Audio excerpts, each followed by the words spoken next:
नमस्कार. आजचा व्हिडिओ महाराष्ट्रातील तमाम आरटीआय कार्यकर्त्यांसाठी महत्त्वाचा आहे. कारण अलीकडेच भारत सरकारने माहिती अधिकार कायद्यातील तरतुदींमध्ये मोठे बदल केले आहेत आणि अधिकृत राजपत्रामध्ये त्यांना प्रसिद्धी दिली आहे.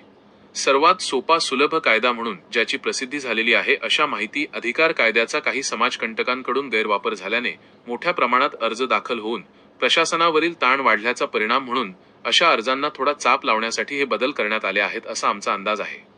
यातील मुख्य बदल असा आहे की माहिती अधिकार कायद्यानुसार अर्जासोबत जमा करावयाचे शुल्क आता 10 रुपयांऐवजी 30 रुपये असणार आहे. हे शुल्क भरण्याची पद्धत आधीप्रमाणेच कोर्ट फी स्टॅम्प लावून आहे आणि सोबतच हे शुल्क रोखीने देखील भरण्याची तरतूद केलेली आहे. यासोबतच माहिती अधिकार कायद्यानुसार प्रथम अपील संबंधित प्रथम अपीलीय अधिकाऱ्याकडे दाखल करण्यासाठी आतापर्यंत असलेले 20 रुपये शुल्क यापुढे 50 रुपये इतके असेल आणि ते देखील कोर्ट फी स्टॅम्प, रोखीने आणि ऑनलाईन या पद्धतीने भरता येईल.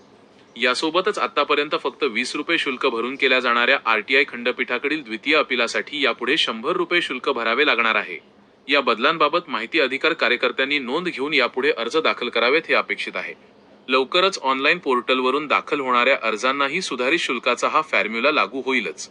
या निमित्ताने सरकारच्या तिजोरीतही अधिक भर पडेल. आरटीआय अर्ज आणि अपिलाच्या शुल्कात झालेल्या या बदलांसोबतच अपील प्रक्रिया आणि इतर नियमांमध्येही काही बदल करण्यात आलेले आहेत. त्या बाबतीत आम्ही आपल्याला माहिती देत राहूच.